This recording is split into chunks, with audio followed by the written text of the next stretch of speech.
ಒಂದು ಉದಾಹರಣೆ ಹೇಳ್ತೇನೆ, ಅಂದ್ರೆ ನೈಜ ಘಟನೆ.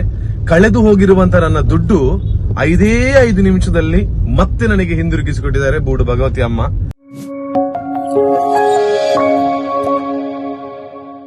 ವೀಕ್ಷಕರೇ ನಮಸ್ಕಾರ. ಎಲ್ರಿಗೂ ವಿಜಯವಿಖ್ಯಾತ ಡಿಜಿಟಲ್ ಮೀಡಿಯಾದ ಹೊಸ ವಿಡಿಯೋಗೆ ಸ್ವಾಗತ. ನಿಮಗೆ ಒಂದು ವಿಷಯವನ್ನ ಹೇಳೋದಕ್ಕೆ, ಮತ್ತೆ ಖುಷಿಯ ಒಂದು ವಿಷಯ, ಮತ್ತೆ ನಂಬುವಂತಹ ಶಕ್ತಿಗಳು, ನಾವು ನಂಬುವಂತಹ ಶಕ್ತಿಗಳು ನಮಗೆ ಒಳ್ಳೆ ಮನಸ್ಸಿನಿಂದ ಪ್ರಾರ್ಥನೆಯನ್ನ ಮಾಡಿದ್ರೆ ಹೇಗೆ ನಮ್ಮ ಕೈ ಹಿಡಿತದೆ ಅಂತ ಹೇಳೋದಕ್ಕೆ ಬೇಕಾಗಿ ಒಂದು ಉದಾಹರಣೆಯನ್ನ ಕೊಡ್ಲಿಕ್ಕೆ ಬರ್ತಾ ಇದ್ದಾರೆ ನಿಮ್ಮ ಮುಂದೆ. ನಮ್ಮ ಸುಳ್ಯದಲ್ಲಿ ಕೇರ್ಪಾಳ ಅಂತ ಇದೆ. ಕೇರ್ಪಾಳದಲ್ಲಿ ಬೂಡು ಭಗವತಿ ಕ್ಷೇತ್ರ ಇದೆ. ಅತ್ಯಂತ ಸತ್ಯ ಕಾರಣಿಕಕ್ಕೆ ಪ್ರಸಿದ್ಧವಾಗಿರುವಂತಹ ಕ್ಷೇತ್ರ. ಒಂದು ಉದಾಹರಣೆ ಹೇಳ್ತೇನೆ, ಅಂದ್ರೆ ನೈಜ ಘಟನೆ. ಕಳೆದು ಹೋಗಿರುವಂತ ನನ್ನ ದುಡ್ಡು 5 ನಿಮಿಷದಲ್ಲಿ ಮತ್ತೆ ನನಗೆ ಹಿಂದಿರುಗಿಸಿಕೊಟ್ಟಿದ್ದಾರೆ ಬೂಡು ಭಗವತಿ ಅಮ್ಮ. ಜೊತೆಗೆ ಅಜ್ಜನನ್ನು ಕೂಡ ಪ್ರಾರ್ಥನೆ ಮಾಡಿದೆ, ಆರಿಕೋಡಿ ಅಮ್ಮನನ್ನು ಪ್ರಾರ್ಥನೆ ಮಾಡಿದೆ. ಸೊ ನಾನು ನಂಬುವಂತ ಶಕ್ತಿಗಳ ಪ್ರಾರ್ಥನೆ ಮಾಡಿದೆ. ಹಾಗೇನೆ ದೇವಸ್ಥಾನಕ್ಕೆ ಅಂತ ಬೆಳಿಗ್ಗೆ ಹೋಗಿ ಒಂದು ಪ್ರಾರ್ಥನೆಯನ್ನು ಮಾಡಿ ಬಂದೆ. ನಿನ್ನೆ ದಿನ ತಾರೀಕು 5/8/2024 ನಾನು ಶೂಟಿಂಗ್ ಹೋಗಿದ್ದೆ. ಶೂಟಿಂಗ್ ಹೋಗಿ ಅಲ್ಲಿ ನಮಗೆ ಎಲ್ಲ ಶೂಟಿಂಗ್ ಎಲ್ಲ ಆದ ನಂತರ ಪೇಮೆಂಟ್ ಮಾಡಿದ್ರು. ಪೇಮೆಂಟ್ ಎಲ್ಲ ಆದ ನಂತರ ನಾನು ಮತ್ತೆ ಸೀದಾ ಮಂಗಳೂರಿಗೆ ಹೋಗಿದ್ದೆ. ಮಂಗಳೂರಿಗೆ ಹೋಗಿ ಕೇರ್ಪಾಳದೆ ಒಂದು ಒಬ್ರು ತಾಯಿಗೆ ಹುಷಾರಿಲ್ಲ, ಅವರಿಗೆ ಹೆಲ್ಪ್ ಮಾಡಿ ಅಂತ ಹೇಳೋ ಒಂದು ವಿಡಿಯೋ ಹಾಕಿದೆ. ಒಳ್ಳೆ ರೆಸ್ಪಾನ್ಸ್ ಅನ್ನ ಕೂಡ ಕೊಟ್ರಿ ನೀವೆಲ್ಲ. ಸೊ ಅದಾಗಿ ನಾನು ಬಂದೆ. ದುಡ್ಡು ನನ್ನ ಕಿಸೆಯಲ್ಲೇ ಇತ್ತು. ಸೊ ಬಂದೆ, ಮತ್ತೆ ನಾನು ಉಳಿದಂತೆ ಸ್ವಲ್ಪ ಅಲ್ಲಿ ಖರ್ಚಿತ್ತು, ಅದನ್ನೆಲ್ಲ ಕೊಟ್ಟು ಉಳಿದಂತ ದುಡ್ಡು ನನ್ನ ಕಿಸೆಯಲ್ಲೇ ಇತ್ತು. ಆ ಕಿಸೆಯಲ್ಲಿದ್ದಂತಹ ದುಡ್ಡು ಮತ್ತೆ ನಾನು ಹೇಗೂ ಆರಾಮ್ಸೆ ಕಿಸೆಯಲ್ಲಿ ಇರ್ತಂತ ಹೇಳಿ ಸೀದಾ ಮನೆಗೆ ಹೋದೆ. ಮನೆಗೆ ಹೋಗಿ ಚೆಕ್ ಮಾಡ್ತೇನೆ, ನನ್ನ ಜೋಬಲ್ಲಿದ್ದ 120 ರೂಪಾಯಿ ಹಾಗೇನಿದೆ. ಆ ಒಂದು ದುಡ್ಡು ಏನಿತ್ತು, ಬೇರೆ ನಮಗೆ ಅಲ್ಲಿಂದ ಪೇಮೆಂಟ್ ಮಾಡಿರೋ ದುಡ್ಡು ಏನಿತ್ತು, ಅದು ಏನು ಕೂಡ ಕಾಣ್ತಾನೆ ಇಲ್ಲ.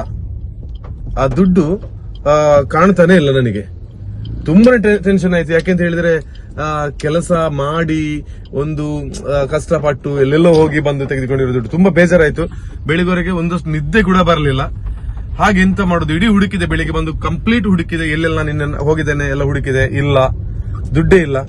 ಸೊ ಫೈನಲ್ ಆಗಿ ನಾನು ಒಂದು ಎಳ್ಳೆಣ್ಣೆ ತಕೊಂಡು ನಾನು ಬೂಡು ಭಗವತಿ ಕ್ಷೇತ್ರಕ್ಕೆ ಬಂದು ಅಮ್ಮನ ಜೊತೆ ಪ್ರಾರ್ಥನೆ ಮಾಡಿದೆ.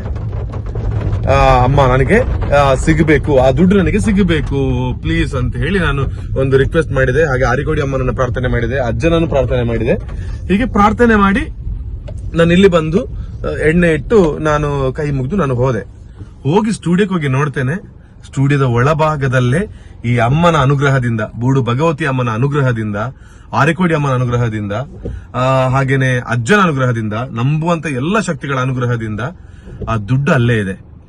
ಅಲ್ಲಿ ನೋಡಿದ್ದೇನೆ, ನಿನ್ನೆ ರಾತ್ರಿ ಅಲ್ಲಿ ಹೋಗಿದ್ದೇನೆ, ಬಂದಿದ್ದೇನೆ, ಎಲ್ಲೂ ಕೂಡ ಕಾಣದ ದುಡ್ಡು ಅಲ್ಲಿ ಇದ್ದೇ ಇದೆ. ಅದು ನನಗೆ ಈ ಬೂಡು ಭಗವತಿ ಅಮ್ಮ ತೋರಿಸಿಕೊಟ್ಟಿದ್ದಾರೆ, ನಮ್ಮ ಒಂದು ಶಕ್ತಿಗಳು ತೋರಿಸಿಕೊಟ್ಟಿದ್ದಾರೆ. ಅದಕ್ಕಾಗಿ ಮತ್ತೆ ಹೋಗಿ ಅದನ್ನ ನೋಡಿ ಮತ್ತೆ ವಾಪಸ್ ಬಂದಿದ್ದೇನೆ. ನನ್ನ ಮನಸ್ಸಾರೆ, ನನ್ನ ಭಕ್ತಿ ಅನುಸಾರ ನನಗೆ ಎಷ್ಟು ಅಲ್ಲಿ ಒಂದು ಹರಕೆಯನ್ನು ಹಾಕಬೇಕು ಅಂತ.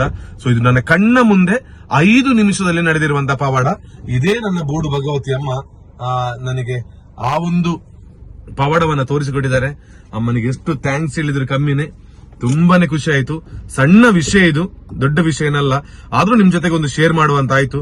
ನಿಮ್ಮ ಕಷ್ಟಗಳಿಗೆ ಭಕ್ತಿಯಿಂದ ಬಂದು ಪ್ರಾರ್ಥನೆಯನ್ನ ಮಾಡಿ ಬೂಡು ಭಗವತಿ ಕ್ಷೇತ್ರದಲ್ಲಿ ಖಂಡಿತವಾಗ್ಲೂ ಅಮ್ಮ ಕೈ ಹಿಡಿತಾರೆ. ನನಗೆ 5 ನಿಮಿಷದಲ್ಲಿ ನಾನು ಏನ್ ಬೇಡಿಕೊಂಡೋ ಅದಾಗಿದೆ. ನನಗೆ ಸಿಕ್ತಂತ ಹೇಳೋ ನಂಬಿಕೆನೇ ಇರಲಿಲ್ಲ, ಆದ್ರೆ ಅಮ್ಮ ನನಗೆ ಅದನ್ನ ಸಿಕ್ಕಿಸಿಕೊಟ್ಟಿದ್ದಾರೆ. ಥ್ಯಾಂಕ್ ಯು ಸೋ ಮಚ್ ನನ್ನ ಬೂಡು ಭಗವತಿ ಅಮ್ಮನಿಗೆ, ಹಾಗೆ ನಂಬುವಂತ ಶಕ್ತಿಗಳಿಗೆ. ಸೊ ಅಷ್ಟೇ ಸಣ್ಣ ವಿಷಯ, ಆದ್ರೆ ವಿಚಾರ ಮಾತ್ರ ತುಂಬಾ ದೊಡ್ಡದಿದೆ. ಕಷ್ಟಪಟ್ಟಿರೋ 1 ರೂಪಾಯಿ ಆದ್ರೂ ಕಳೆದೋದಾಗ ತುಂಬಾನೇ ಬೇಜಾರಾಗ್ತದೆ. ಆದ್ರೆ ಮತ್ತೆ ಅದು ಸಿಗೋದಕ್ಕೆ ಇಂಥ ಶಕ್ತಿಗಳು, ನಾವು ನಮ್ಮಂತ ಶಕ್ತಿಗಳು ನಮ್ಮ ಜೊತೆಗೆ ಬೇಕು ಅಂತ ಹೇಳುವಂತ ವಿಚಾರಣೆ ಇದು.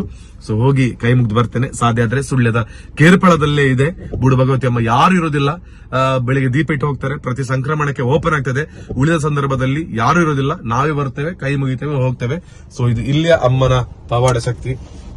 ಸೊ ನಾನು ಕೂಡ ಒಳಗೆ ಹೋಗಿ ಅಮ್ಮನಿಗೆ ಕೈ ಮುಗಿದು ಬರ್ತೇನೆ ಈಗ. Okay, thank you. ಭಗವತಿ ಕ್ಷೇತ್ರ ಗೊತ್ತಿಲ್ಲದವರಿಗೋಸ್ಕರ ಹೇಳ್ತಾ ಇರೋದು. ಸೊ ಯಾರು ಇರೋದಿಲ್ಲ, ಅಮ್ಮ ಮಾತ್ರ ಯಾವತ್ತೂ ಇರ್ತಾರೆ ಇಲ್ಲಿ. ಸೊ ಬಂದವರು ಇಲ್ಲಿ ಬಂದು ಕೈ ಮುಗಿದು ಹೋಗ್ಬೋದು. ಸೊ ಅಮ್ಮನ ಸನ್ನಿಧಾನದಲ್ಲಿ ನಡೆದಂತ ಒಂದು ಪವಾಡದ ಬಗ್ಗೆ ಹೇಳಿದೆ. ಸೊ ನನಗಂತೂ ಭಾರಿ ಖುಷಿ ಆಯ್ತು ಮಾತ್ರ. ಇವತ್ತು ತುಂಬಾನೇ ಹ್ಯಾಪಿ ಆಯ್ತು. ಮೂಡೆಲ್ಲ ಆಫ್ ಆಗಿತ್ತು ಬೆಳಿಗ್ಗೆ, ಆದ್ರೆ ಈ ಅಮ್ಮ, ಬೂಡು ಭಗವತಿ ಅಮ್ಮ, ನನ್ನ ಜೀವನದಲ್ಲಿ ಒಂದು ಹೊಸ ಒಂದು ಚೈತನ್ಯವನ್ನ ಮತ್ತೆ ತರಿಸಿಕೊಟ್ಟಿದ್ದಾರೆ. ಸೊ ಅಮ್ಮ, ಥ್ಯಾಂಕ್ ಯು ಸೋ ಮಚ್ ನನ್ನ ಅಮ್ಮನಿಗೆ. ಥ್ಯಾಂಕ್ ಯು ಅಮ್ಮ, ಥ್ಯಾಂಕ್ ಯು.